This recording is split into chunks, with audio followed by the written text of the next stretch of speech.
When you grow up in Essendon and you love the club and you mix with such wonderful people and had such wonderful teammates. There was a book written a few years ago by Edward Facey, I think his name, A Fortunate Life. And this was a man who fought in the First World War.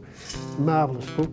I sort of feel a bit the same, that I've had a very fortunate life. Favours the drop kick, it's not a good one. Falls in short, Fraser is there and marks on his chest despite opposition from Sinman, only 15 yards out and directly in front. Punt kick is right through the middle and that's Fraser's first goal. Well, 11 seasons, 198 games, 157 goals, 2 best and fairest, captain of a premiership side, innumerable honours both with the AFL and with the Essendon Football Club. Absolute champion of the Bombers. Ken Fraser, welcome. Thank you, Rowan. Pleasure to be here. It's great to be able to chat to you. I started off asking John Burt this question, so I'll ask you, does it feel like a long time ago? Yes, it does, particularly when I try to get out of bed in the morning and can't put my socks on, but it does seem a long time ago since playing days. You started off at suburban level with Essendon Baptist, St John's in the EDFL.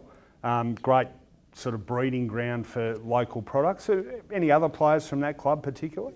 Well, yes, but certainly the team that I played with, a combined church team, Essendon Baptist Church and St John's Presbyterian Church, and we had some wonderful coaches and a great spirit amongst the players. And there was Ron Evans, Ted Fordham, Don McKenzie, Graham Johnson, Lindsay McGee, Keith Gents, so all from that one side. It's rather remarkable. And in our 62 premiership side, 65 premiership side, there was Graham Johnson, myself, Ted Fordham, Don McKenzie, so 4 from one little church team. It was not and Ron Evans was stiff, that he was injured in before the 62 side. So, yeah, it was quite remarkable that team, in just one team, had so many good players. Who, when you arrived at the club, who were some of your heroes?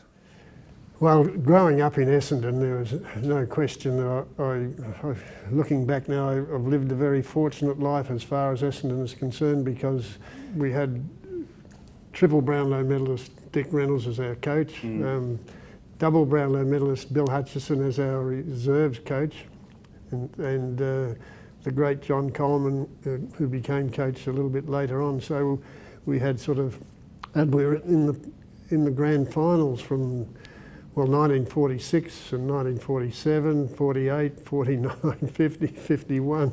So as a kid growing up, 7, 8, 9, 10, we're in the grand finals and we won a few of them, not all of them unfortunately. But it was just something wonderful for me to be able to be meeting blokes like Coleman and Reynolds and Hutchison and Jack Clark, our captain, and Jeff Leake, the vice captain. They were just wonderful people, and it was just something that, as a kid, I'd always hoped that I could be up there, and fortunately I was. All those names you mentioned, they're such household names. Must have been difficult for a kid your age to, I guess, be a teammate or sort of consider yourself on the same level as them when you were playing in the same side. Yeah, but they were always very welcoming and helpful. So, and I suppose looking back, I was a bit surprised that I could mark as well as some of these blokes, and I thought, oh crikey, this is all right. So, but absolutely delighted to get a game straight away. First game for the season. A chap who was a very good centre half forward, Rob Fox, was a country boy, and he'd had some very good seasons with Essendon, but then got a bit homesick for going back to the farm, and so he left a gap there, and so I was lucky enough to be chosen in the first match, which. How'd you go? Well, again, I can be thankful for a bloke I played cricket with, Mel Pascoe, who was a half-back flanker, a good, strong half-back flanker, and it was a bit bewildering to run onto the Essendon footy ground with all the crowd there, and it was a bit of a blur, and I wasn't getting a kick in the first quarter. It was a bit hard to get up with the tempo, and then Mel burst out of the centre, sent this beautiful drop kick straight to my chest. I marked it fortunately, and then got a bit of confidence, and so I'm thankful for Mel for giving me my first kick, and then the confidence grew, and so must have played all right and saw the season out and then continued on from there. So I guess that's never ever played with the second, so that was a bit of an honour for me too. Well, that's exactly what John Burt said as well, and I think Barry Davis was another one. In fact, you've got a great story about numbers when you were first picked up to play for Essendon, the number 23, and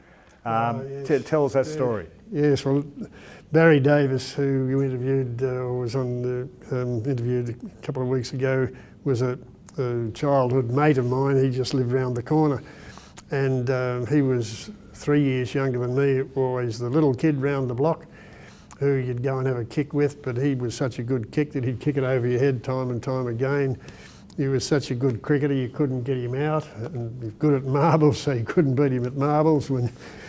So here's this little kid round the corner always beating you at everything. So anyway, fortunately I made the side as an 18-year-old, and Barry was only 14 or 15, so I've done all right for a few years and I'm number 23, but in those years you had the Guernsey, presented with the Guernsey at the start of the year, then you had to look after it at home.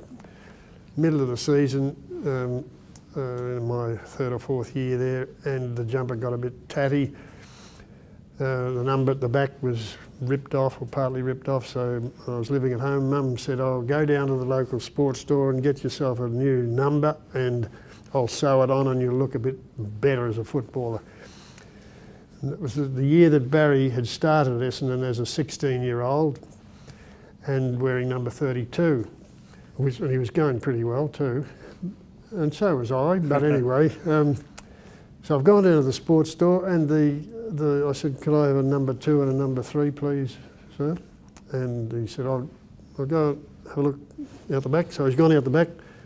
He's come back with a bit of a frown on his face. "Sorry, son," he said, "we're all out of numbers 2 and number 3. And I thought, oh, crikey. Oh, gee, that's pretty good. All the kids must be wearing my number, 23. He said, "It's the new boy Davis, number 32. I thought, he's beaten me again, the young bloke from around the corner. I love it. He still beats me at golf. Does he? You both look very remarkably fit. At what point, how far into your career did you feel like, yeah, I belong as a senior player? Was it in that first season, or was it?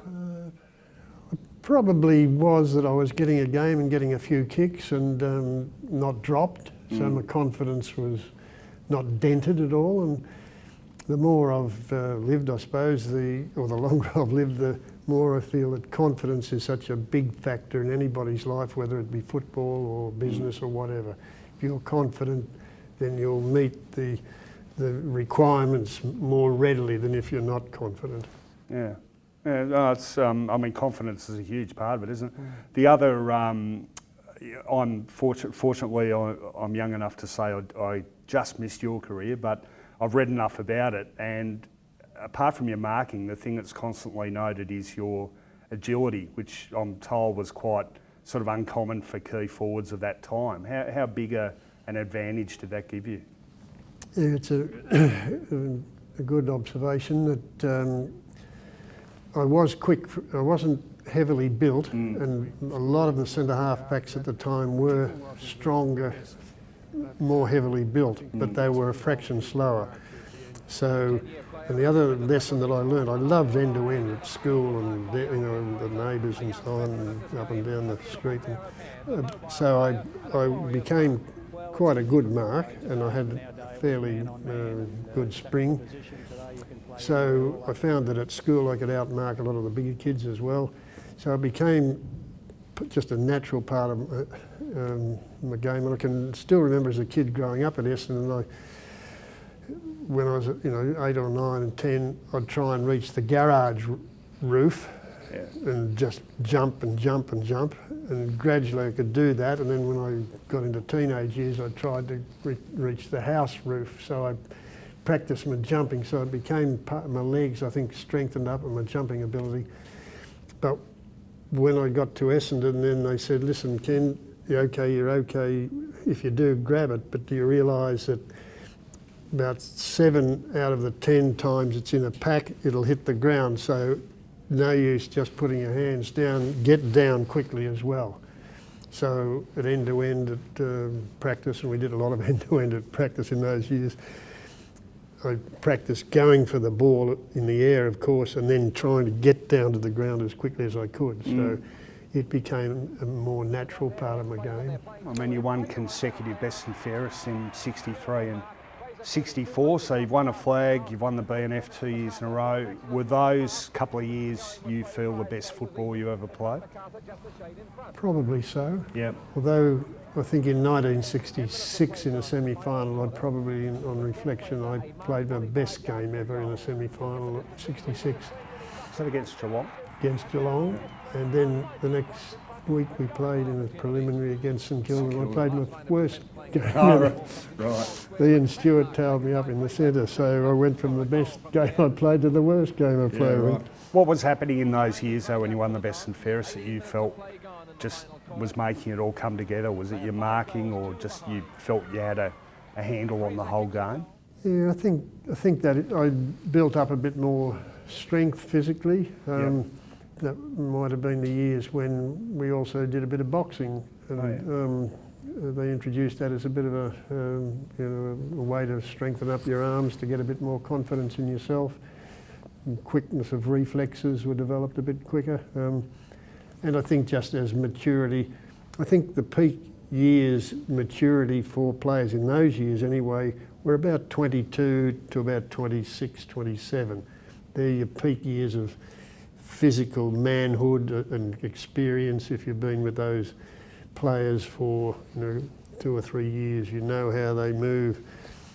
Part of the game is the patterns that develop in front of your eyes, and so you time your play according to what the patterns are in front of you.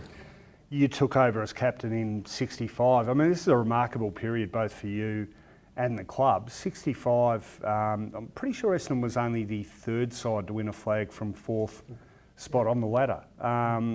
And you as captain, obviously an incredibly proud moment. Is that your favourite year in footy?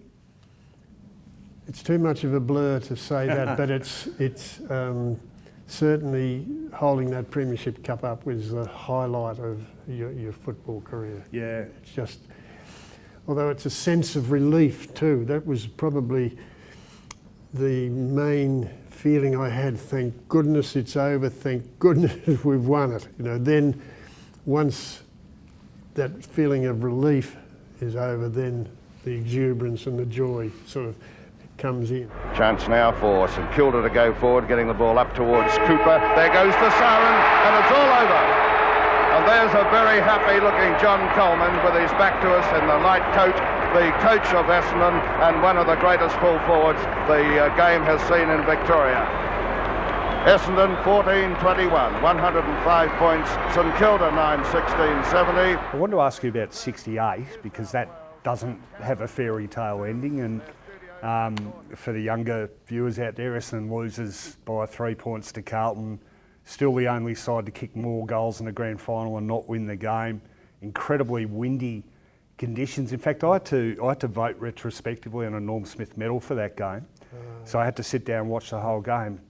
Wasn't a great game, was it? It was shocking conditions. But the worst part of this from a personal level, you didn't get to play in it. You're injured in the preliminary final against Geelong. Yep. Tell us about that. How bad was the injury? How close were you to playing? How painful was it to miss? Yeah, well, it certainly was very, very difficult to miss in playing in a grand final, because that's what you aspire to from day one.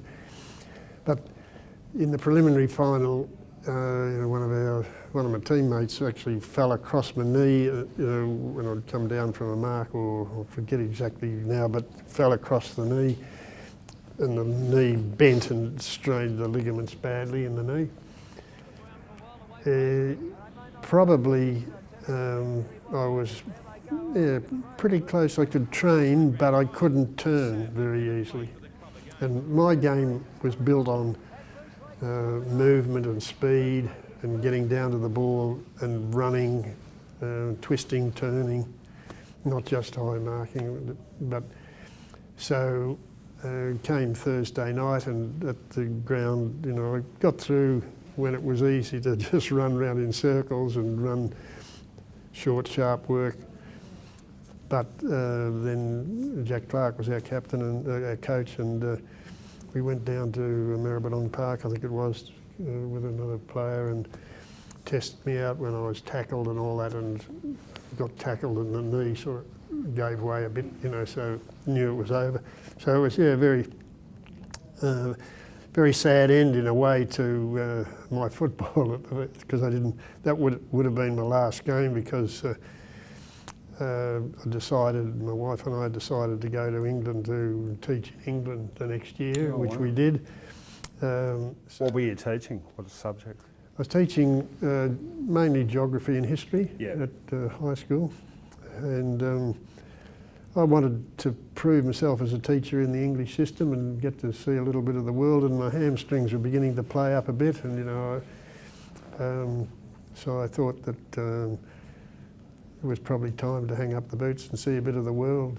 This is at the ripe old age of 28, because this is going to be my next question. I mean, you look at that now and you think, 28, you know, you've still got 5 years left in you, but obviously, you know, players weren't, not that this would have been a concern, but I mean, the money wasn't really a factor, was it? I'm sure you probably earned more teaching than you did playing. I think we earned about, in my first year actually, I played for nothing. I didn't want any money, I just wanted to play for Essendon. Yeah, right, yeah. So money wasn't a factor, but I think comparatively, we were getting about $20 a match, and school teachers were getting about the same, about $20 a week. Right. So I thought I was doing pretty well. So I didn't. And I didn't get married until 1968, and the right one hadn't come along until then. So I didn't. A lot of the other blokes sort of had homes to build and mortgages to pay, and so they were more interested in getting money, whereas I was doing all right. How long did you do it for? How long were you over there? Just a year. Had a year over there, and probably one of the best years of our lives. When we came back, then I had the opportunity to probably start again at Essendon at the age of, well, I would have been 30, but that seemed a bit old. And I had the opportunity to be reserves coach at Essendon, and maybe have a, you know, if I was fit enough to play. But I opted to take, I was offered the job of captain coach of Yarrawonga Football Club in the Ovens and Murray, so we decided to take that up there. So I had 5 great years up there. How did you find coaching? Difficult, more difficult than I realised, and that's probably the most disappointing part of my football career was we were runners-up 2 years in a row against Wangaratta Rovers, who had a good side, and so I don't think I was tough enough as a coach. I think maybe you're just too nice a bloke, Ken. Yes, they reckon good guys run last, don't they? My football was largely on, you know, I'm an emotional person more so than a lot of people, I guess, or it's hard to judge that, but I know that, for instance, when my third match against Collingwood, Dick Reynolds, as an 18-year-old, third game, Dick hated Collingwood, and that was his best as an orator, you know, he came out against how Collingwood did this, Collingwood, and I remember coming off the field and we'd won, and I'd done pretty well in the last quarter, took a few good marks that helped save the game, and I've come off and I'm in tears. I'm actually literally crying and holding Dick. We did it, Dick. Wow. We did it, you know. So there were times when I was coaching the reserves when I just got too emotional, you know, and you know, sometimes tears, on a couple of occasions, tears flowed, you know, because I got too worked up about it. Yeah. And this really isn't manly in a football environment. Well, I was going to say, oddly enough, I mean, that in a way, that would probably be pretty well suited to today's coaching. I mean, you see the likes of, say, Luke Beveridge and Damien Hardwick the last couple of years and the sort of relationships they have with their players. And we've seen footage of, how emotional. Nathan Buckley last week talking about Matt Scharenberg after he did his knee. You know, I think it's a lot easier as a man to show emotion now, isn't it? Yeah, I think so. Yeah, that's right. I mentioned honours at the outset, and obviously you're too modest to blow your own trumpet, but you're in the AFL Hall of Fame, you're in the Essendon Team of the Century, and you're number 7 in the list of champions of Essendon. You've got to be proud of that. Very proud. I don't know whether I should be 7. I think there are others who were, but no, I am very, very. When you grow up in Essendon and you love the club, and you know you mix with such wonderful people and had such wonderful teammates that who you know is just I feel very fortunate that you know, and see quite a few of the teammates every now and then and enjoy their company still. And yeah, it's grew up with Ron Evans and the Evans family, and so that's been a lifelong friendship as well until Ron passed away, of course. But yeah, I feel very fortunate. There's a story. There was a book written a few years ago by Edward Facey, I think his name, A Fortunate Life, and this is a man who fought in the First World War. A marvellous book. I read it many years ago, and I sort of feel a bit the same, that I've had a very fortunate life. Well, I think a lot of Essendon supporters feel like they've been very fortunate, those who've watched you play, and people with the club have had a connection with you. You're definitely one of the favourite handful of people this club's ever produced. So quite an honour to chat to you, Ken, and thanks for joining us. Pleasure. Pleasure. Well, I hope you enjoyed that interview with Essendon legend Ken Fraser. Too much good stuff to fit on this, unfortunately, but if you want to hear the full version, head to the Bomber website.